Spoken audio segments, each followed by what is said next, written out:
toutes et bonjour à tous. Alors, une petite vidéo pour rectifier quelques erreurs qui ont été commises dans la vidéo produite par Paul Adrien, dans sa vidéo « Les témoins de Jéhovah, arnaque chrétienne ?» Bien, bon, donc j'ai relevé quelques erreurs dans cette vidéo, donc je vais les rectifier ici, mais pas toutes, parce que j'ai quand même pas non plus que ça à faire. Donc, c'est parti. Parce que eux, au moins, ils y croient. Mais est-ce que cela fait pour autant d'eux des chrétiens? À les écouter, ils se revendiquent comme chrétiens. Pour les protestants, ils ne sont pas chrétiens. Pour les catholiques, ils ne sont pas non plus chrétiens. Et pour les orthodoxes, ils ne sont toujours pas chrétiens. Oh là là là là. Alors là, je suis vraiment déçu, hein. Les catholiques, les protestants et les orthodoxes ne nous reconnaissent pas comme chrétiens. Alors là, ça m'embête vraiment, hein. Mais un petit instant, qui a donné à ces trois églises autorité pour décerner un label d'origine contrôlée de vrais chrétiens à telle ou telle confession? Dieu lui-même? Bon, cherchons dans la Bible, hein. Bon, non, rien. Rien. Rien. Non, toujours rien. Ah, par contre, j'ai trouvé ceci. C'est à ceux-là que tous reconnaîtront que vous êtes mes disciples, si vous avez de l'amour les uns pour les autres. Selon l'évangile de Jean, chapitre 13, verset 35, dans la seconde 21. Voilà qui met ces trois églises dans une fâcheuse position. Ah tiens, et que dit Paul dans la première lettre à Timothée, au chapitre 2, verset 6? Jésus, qui s'est donné lui-même en rançon correspondante pour tous, voilà ce qui sera attesté en temps voulu. Les témoins de Jéhovah exercent-ils la foi en Jésus, en son sacrifice rédempteur? Bien sûr. Mais pourquoi? Eh bien, nous trouvons la réponse dans le livre des Actes, au chapitre 4 au verset 12. Il n'y a de salut en aucun autre, car il n'y a sous le ciel aucun autre nom, Jésus, qui a été donné parmi les hommes, par lequel nous devions être sauvés. Dans la seconde 21. Conclusion, et là j'entends déjà vos cris de joie, nous sommes bien d'authentiques chrétiens. Ah, c'était pas des cris de joie. Pardon, désolé. Un témoin de Jéhovah passe ainsi en moyenne 12 heures par mois à prêcher sa religion en faisant du porte-à-porte ou en allant dans la rue. À la fin de chaque mois, il remplit une carte qui s'appelle « Activité missionnaire » pour rendre compte de son activité de prédication. Et s'il ne prêche pas pendant un mois ou ne remplit pas cette carte, il est considéré comme irrégulier. Et s'il ne prêche pas pendant 6 mois, comme inactif. Et inactif, c'est pas terrible.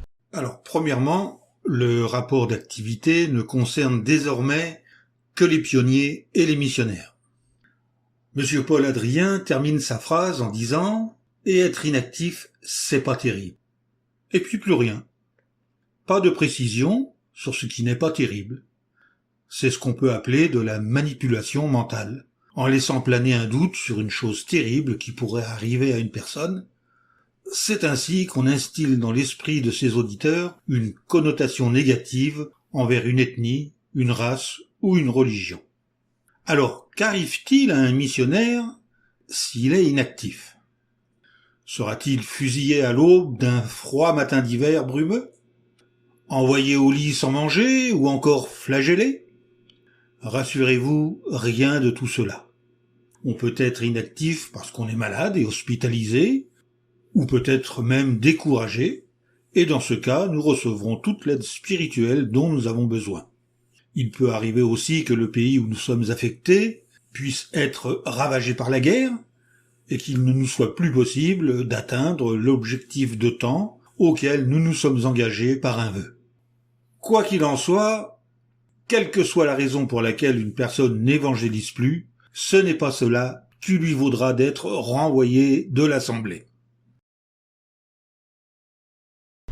2. Le nom de Jéhovah. Si les témoins de Jéhovah s'appellent ainsi, après tout, c'est qu'il y a bien une raison.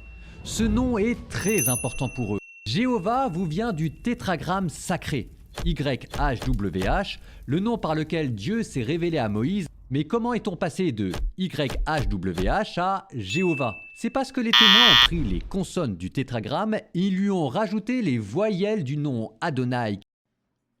Alors là, l'équipe de Monsieur Paul Adrien a vraiment mal fait son travail. Manifestement, il y a eu négligence. Alors remettons les choses en ordre. Comment a été formé le nom divin? Eh bien, figurez-vous que c'est quelqu'un de chez vous, un moine, au XIIIe siècle, qui a traduit le tétragramme en latin. C'est un moine dominicain espagnol du nom de Raymondus Martini. C'est lui qui a transcrit le premier, le nom divin, sous la forme Jéhovah. Témoin son livre Pugeo Fidei, qui fut publié en 1270, soit il y a plus de 700 ans. Voici ce que dit l'Encyclopædia Britannica. Jéhovah est une traduction artificielle et latine du nom du Dieu d'Israël. Ce nom est apparu parmi les chrétiens du Moyen Âge par la combinaison des consonnes YHWH, JHVH en latin, puisque le Y n'existe pas en latin, avec les voyelles d'Adonai, c'est-à-dire Seigneur. Les Juifs qui lisaient les Écritures à haute voix substituaient Adonai au nom sacré, communément appelé tétragramme. Fin de citation. Conclusion, ce ne sont pas les témoins de Jéhovah qui ont inventé un nom à Dieu, c'est Dieu lui-même qui s'est révélé à Moïse par ce nom, nom qui apparaît près de 7000 fois dans l'Ancien Testament. Pour les chrétiens, en revanche, ce n'est pas le nom de Jéhovah qui est le nom ultime de Dieu, mais bien celui de Père.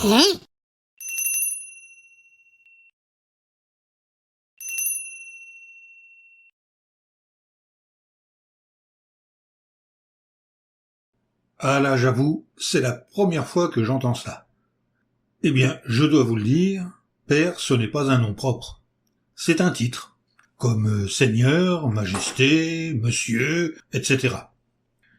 Dieu le Père a bien un nom propre. D'ailleurs, si vous voulez vous en assurer, lisons un texte biblique qui se trouve dans Jérémie au chapitre 31, le verset 35.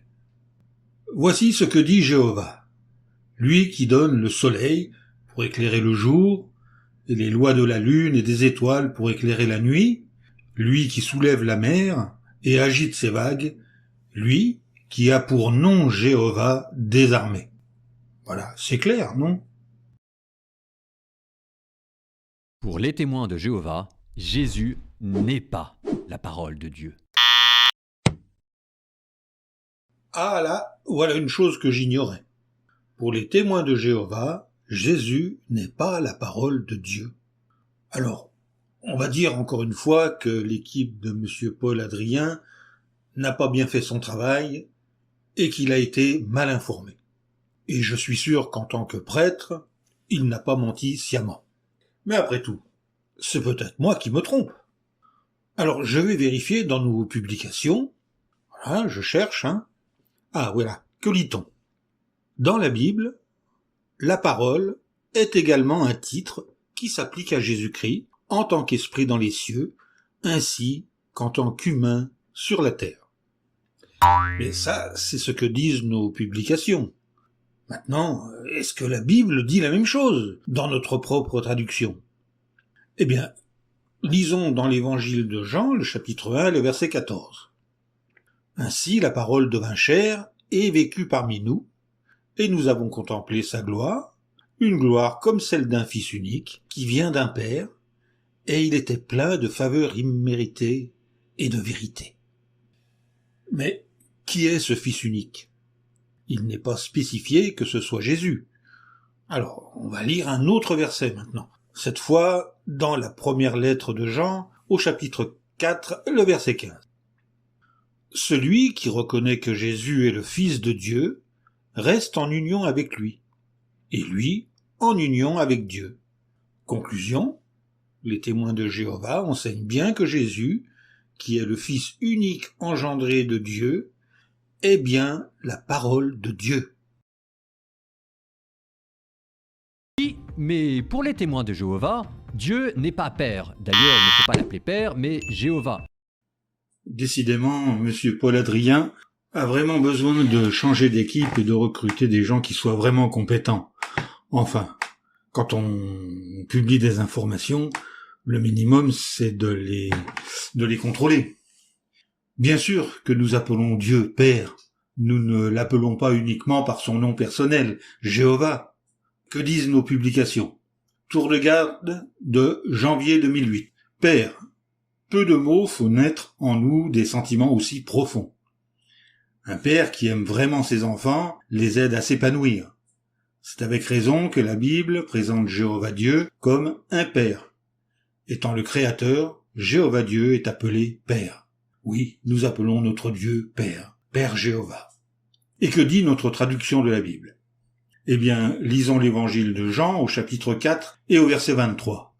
Mais l'heure vient, et c'est maintenant, où les vrais adorateurs adoreront le Père avec l'esprit et la vérité. Le Père, en effet, cherche ce genre de personnes pour l'adorer. Conclusion, quand nous nous adressons à Dieu dans la prière, nous l'appelons aussi bien par son nom personnel que Père, Très Saint Père, Notre Père, etc. Pour les témoins de Jéhovah, l'apôtre Saint Jean, quand il a rédigé son évangile, nous a fait une petite blague. Au commencement était la parole de Dieu, et la parole de Dieu était auprès de Dieu, et la parole de Dieu était Dieu. Eh bien non, disent les témoins de Jéhovah, qui en réalité voulaient dire « Au commencement était la parole de Dieu était auprès de Dieu, et la parole de Dieu était un Dieu ». Malheureusement, les spécialistes de l'Antiquité et de la grammaire grecque n'ont pas l'humour des témoins de Jéhovah qui I am very disappointed. parlent quant à eux de falsification. D'après M. Paul Adrien, nous aurions falsifié la traduction de Jean, chapitre 1, verset 1, pour le faire correspondre à notre enseignement biblique. Oh, les vilains témoins de Jéhovah, falsificateurs de Bible! Et si on vérifiait? Déjà, ce qu'on peut dire, c'est que l'apôtre Jean était sûrement assez raisonnable pour ne pas prétendre que quelqu'un, la parole, était avec quelqu'un d'autre, Dieu, tout en étant cette autre personne. Dans la langue originale, le grec koiné, les deux occurrences de Dieu, théos en grec, de Jean chapitre 1 verset 1 sont grammaticalement différentes. À la première occurrence, le mot Dieu est précédé de l'article défini le Dieu, alors qu'à la deuxième occurrence, il n'y a aucun article. De nombreux biblistes affirment qu'il est important de tenir compte de cette différence. Par exemple, The Translator's New Testament dit à propos de l'absence d'article, en fait, elle donne valeur d'adjectif au deuxième emploi de théos, Dieu. Si bien que la phrase signifie « la parole était divine ». D'autres biblistes et traductions de la Bible font la même distinction. Et cette façon de traduire l'évangile de Jean au chapitre 1 et au verset 1 ne date pas d'aujourd'hui. Bien longtemps avant les témoins de Jéhovah, dès le IIIe siècle de notre ère, le Nouveau Testament a été traduit dans une langue aussi ancienne que le saïdique. Le saïdique est un dialecte littéraire copte. Le copte a été parlé en Égypte durant les siècles qui ont suivi immédiatement le ministère terrestre de Jésus. Le texte copte saïdique est intéressant pour deux raisons en particulier. Premièrement, il reflète une compréhension de l'écriture datant d'avant le IVe siècle, époque où la Trinité devint une doctrine officielle. Deuxièmement, la grammaire copte est assez proche des grammaires anglaises et françaises, sur un aspect important. Contrairement au grec ancien, au latin et au syriaque, le copte saïdique, en revanche, possède des articles indéfinis, un, une, des, etc. Par conséquent, la traduction copte fournit une indication précieuse sur la manière dont on comprenait Jean chapitre 1 verset 1 à l'époque. Or, que constate-t-on ? La traduction en copte saïdique emploie un article indéfini devant le mot Dieu dans la dernière partie du verset. C'est pourquoi, une fois traduite en français moderne, elle se lit ainsi. Et la parole était un Dieu.